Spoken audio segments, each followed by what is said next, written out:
El ser humano después de nacer es un ser dependiente para sobrevivir, debido a su base psicobiológica. Sin embargo, inicia un proceso de formación de valores, pertenencia, hábitos y costumbres, todo ello asimilado para internalizar una cultura en particular y poder desarrollarse en ella. Por tanto, el ser humano es un ser inacabado, el cual debe formar su personalidad y adaptarse en los cambios sociales a lo largo de toda su vida. Capacidad humana denominada educabilidad. En consecuencia, la educabilidad del ser humano se logra por la abstracción de pensamiento que lo habilita por utilizar competencias cognitivas y metacognitivas, las cuales le permite alejarse de conductas instintivas. En pocas palabras, el ser humano necesita de educación para lograr desarrollarse plenamente.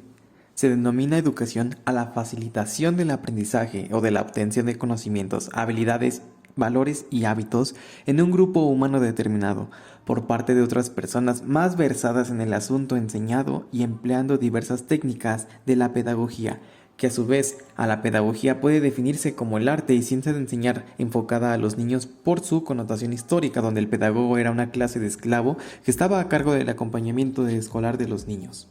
Además de que en la actualidad comúnmente, cuando hablamos de educación, lo primero en lo que pensamos es en escuela, lo que nos lleva a pensar en niños y jóvenes. Se cree que la educación en su mayoría es enseñar a los niños, aunque claro está que no se aprende únicamente en la infancia, sino también en la adultez y la vejez.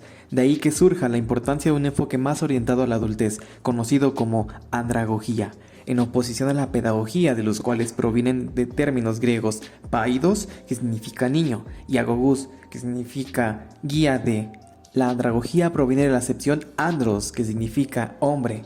Algunos estudios definen a la andragogía como los métodos, técnicas, fines y en general a todo el currículo diseñado para llevar a cabo la educación integral en el sujeto adulto, un proceso de orientación-aprendizaje más que de enseñanza-aprendizaje.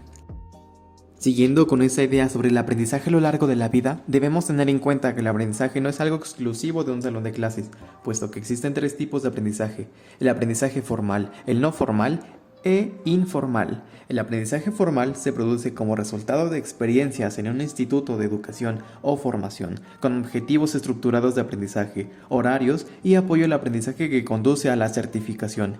En pocas palabras, es la clase de aprendizaje que se da en una escuela primaria. El aprendizaje no formal no es ofrecido por una institución de educación o formación y generalmente no conduce a la certificación, aunque sí es estructurado en términos de objetivos, horarios y apoyo al aprendizaje. Algunas de las actividades no formales son las clases de baile, clases de ajedrez, fútbol, rehabilitación o reinserción social. El aprendizaje informal es el resultado de las actividades de la vida diaria relacionadas con el trabajo, la familia o el ocio. No es estructurado y generalmente no conduce a la certificación. El aprendizaje informal puede ser intencional, pero la mayoría de las veces no es intencional. Se podría decir que es el aprendizaje que llaman como la escuela de la vida. Aunque ahora sabemos que la andragogía es una contraparte de la pedagogía, debemos saber que su origen no fue algo que se diera de la noche a la mañana. La evolución en cuanto a la andragogía en diversos periodos ha ido acompañada de movimientos sociales y científicos, como la Revolución Industrial, la Guerra Mundial y la Revolución Francesa. Fue por primera vez después de la Revolución Francesa, en 1799, cuando se pensó en educar al adulto como problema específico. Se comenzaron a atender las necesidades educacionales de los adultos, alfabetizando a grandes masas que acudían por primera vez a la escuela. Aunque la primera referencia hacia la andragogía aparece en el año 1833 en el libro Las ideas educacionales de Platón, del profesor alemán Alexander Kapp, quien plantea que el aprendizaje no solo tiene como fuente al profesor, sino también a la autorreflexión y a la experiencia de vida. Aun cuando Kapp no desarrolla una teoría, plantea la andragogía como una necesidad práctica para la educación de adultos. Posteriormente, en 1914, a partir de la Guerra Mundial, la educación de adultos adquiere trascendentalmente importancia por cuanto la orientación profesional y reorientación de los excombatientes, la formación de recursos humanos para las nuevas tecnologías, la lucha contra el desempleo y otras motivaciones sociales. Aunque fue después de la Segunda Guerra Mundial, por los años de 1945, cuando la educación para adultos comienza a institucionalizarse, sobre todo en Europa, siendo los primeros países Yugoslavia, Holanda, Suiza y Alemania. Posteriormente puede decirse que la institucionalización de la andragogía ha tenido un alcance global cuando se realiza la Segunda Conferencia Mundial de Educación de Adultos, convocada por la UNESCO y celebrada en Montreal en 1960. Ya después, terminando los años 90 y dando paso al siglo XXI, la educación de adultos se considera como un proceso de desarrollo integral del ser humano, además de que se profundizó en la elaboración de un modelo curricular andragógico. Actualmente, la educación de adultos está presente en el vasto campo educativo, ya sea en la modalidad de procesos educativos formales y no formales. Por ejemplo, la podemos encontrar en la especialización laboral, alfabetización, formación de recursos humanos, actualización científica, formación universitaria y en otros campos más. A todo esto, ¿por qué se dice que la andragogía es distinta a la pedagogía? Está claro que la andragogía es para el adulto y la pedagogía es para el niño, pero ¿en qué son diferentes estos enfoques? Comencemos definiendo qué es exactamente un adulto. Por una parte, sabemos que el adulto es un ser vivo que ha llegado a su punto de madurez biológico. Por otra parte, al definir al ser adulto, algunos asumen exclusivamente el problema jurídico y plantean que el adulto es una persona mayor de 18 años. Otros identifican el concepto adulto con las funciones sociales preasignadas al ser adultos, como son formar familia, ser independiente, ser una persona responsable, etc. La mayoría de estas características son asociadas a la edad.